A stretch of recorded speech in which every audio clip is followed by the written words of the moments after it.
All right, good morning, everyone. We're a little after 3 a.m. here on this Thursday morning. I'm Storm Team Chief Meteorologist Marcus Bagwell. Well, we've definitely seen an uptick in the precipitation within the last hour compared to when we were talking with you at 2 a.m. Let me show you what we're seeing here at this point. You can notice how some of the precipitation has increased across our northwest areas. And now we've got another batch of precipitation coming in north of Madison County, north of Madisonville. This will cross over into portions of Houston and Trinity County here in just a moment. A lot to look at here this morning now that the precipitation coverage is increasing. But let me go first back to the bigger picture. We were showing you this a couple of times earlier this morning, showing you how the infrared satellite imagery was spreading in moisture. These were the cloud tops. In the areas of green, it was increasing. So these colder cloud tops, an indication that we were going to see some additional energy to move in, and we also had the lift coming in as well.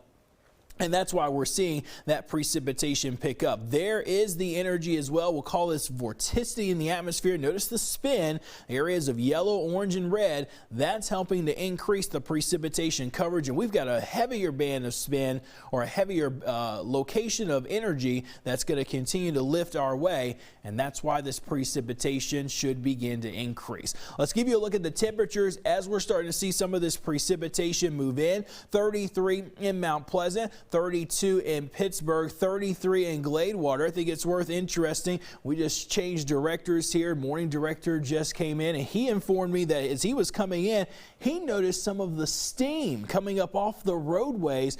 The atmosphere is going through so many processes here at this current point where we're trying to get some additional warmer air that's trying to move in while still remaining cold at the same time. And it does help generate perhaps some fog too in some locations. So a wide range of weather that is ongoing, and that is the battle zone in between where we will probably just see more so rain compared to some of the wintry weather. 29 in Overton, but I wouldn't be too concerned about that. That's more of a pixel query site there that we look at. So some of these values aren't from actual weather sites. A lot of them are though. 32 Lindale, 32 in Noonday.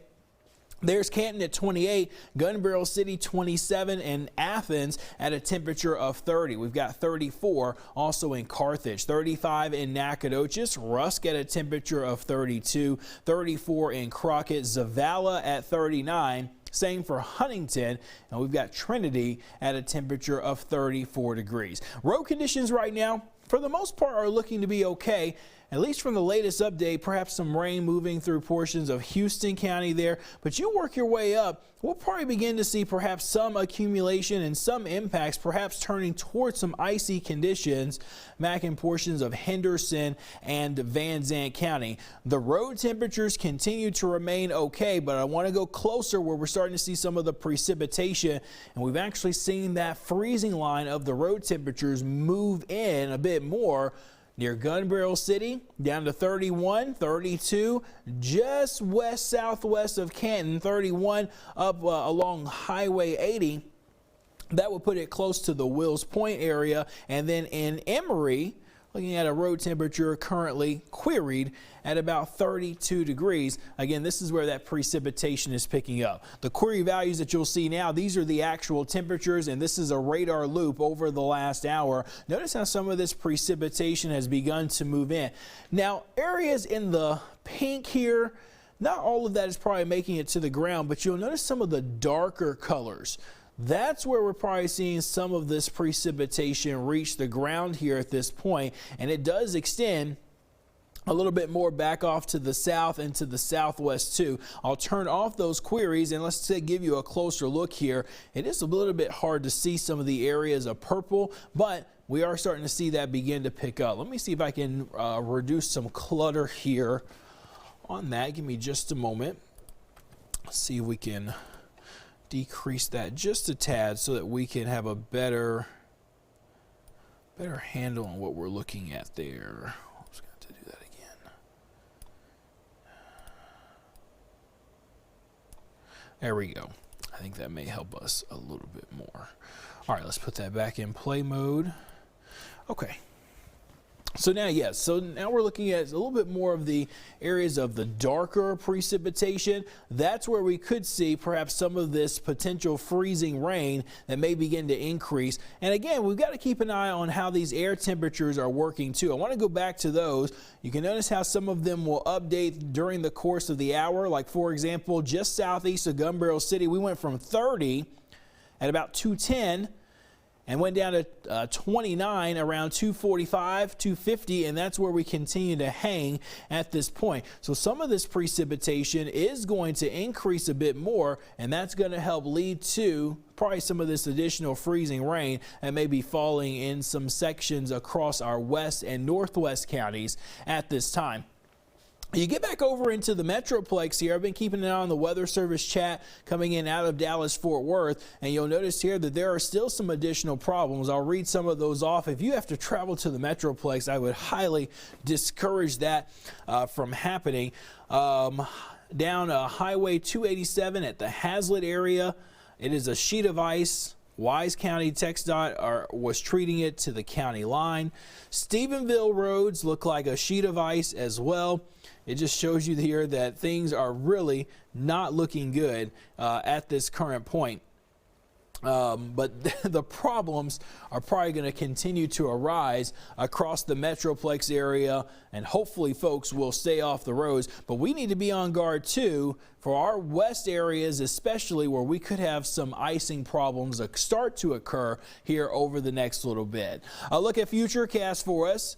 There we can notice this precipitation, the model doing a good job picking up on it and having it begin to move in, and it's probably going to gradually fill in. So as we get into the 4 o'clock hour, then we get closer to KETK Today time at 5 a.m., we are definitely going to see more in terms of precipitation picking on up here over the East Texas area, and likely begin to see a few more problems overspread. And notice how the freezing line here is oh so close to portions of East Smith County back into Upshur and Titus County here. Everybody on the west side of this is where we will probably see the change over to some light freezing rain, probably some steadier freezing rain with increasing accumulations the farther north and northwest that you go. This is the computer model run that we had from earlier this evening, or earlier Wednesday evening, I should say. It initialized around 6 o'clock, and we got it in around 11 o'clock or midnight for us.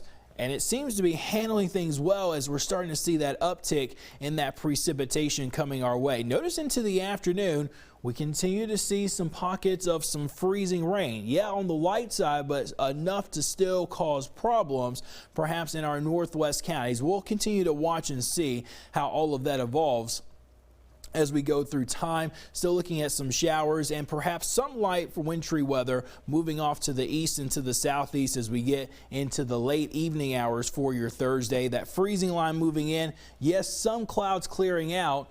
We may have some pretty cold temperatures in our northwest areas tomorrow morning if this precipitation does make it to the ground and continues even into the early afternoon. Definitely will need to keep an eye on that. And then clouds will begin to pick right back up as we get toward midday going into the afternoon. So still bigger impacts, I think still on track for our northwest areas.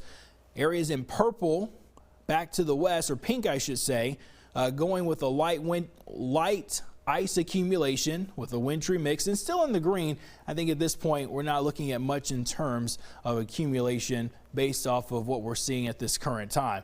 But our northwest areas are probably going to be in line to see some of the more significant impacts over the next little bit. Road temperatures, I haven't seen those really change a whole lot, but as we get more of this precipitation to move in, that's going to cool these road temperatures down more.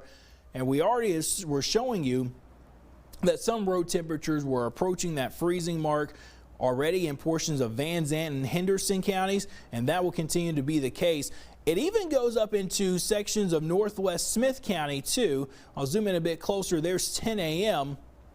Northwest Smith County, perhaps toward Tyler, it may be a bit of a stretch, but our northwest areas, that'll certainly be where some of the impacts are. If you're to the east and to the southeast, I'm not wanting to exclude you all, but you're most likely just going to see rain, and anything falling would melt on contact, so that would not give us a big concern. It would really be in the areas that are especially under the winter storm warning from Hopkins, Rains to Van Zandt. We'll see if the Weather Service may include Wood County into that, and maybe even Henderson County into that winter storm warning. But either way, there are the road temperatures, and it continues to remain quite cold as far as those road temperatures are concerned, even going into tomorrow, into our Thursday evening, I should say. All right, there's a look at the radar once again. There's some of that precipitation that's beginning to move in from the south and from the southwest. This moisture is going to gradually fill in, especially off to the west, and this was going to lead to some of our light icing concerns.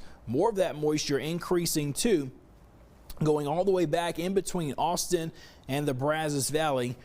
But a very intense surge of moisture where we're talking several thousand feet up, between 3,000 to 5,000 feet. Temperatures close to 50 degrees. That's a lot. That's a liquid, and then it comes down to the surface and it's freezing on contact, because we have temperatures that are below 32 and really below 30 in some of these locations. So this is something that we'll continue to keep an eye on. I want to go back over and show getting in. I was getting in okay. Yes. Oh, okay. All right. That's warmed up the car. It took a while, but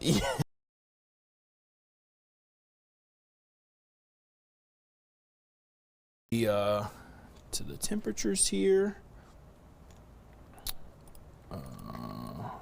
Bring those two things up here too.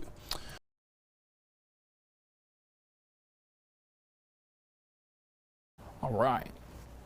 So again, there's where we stand here at this point. Sulphur Springs, Athens around 30, Palestine 32, even down toward Crockett, very close to that freezing critical threshold where we could probably see accumulating light freezing rain develop.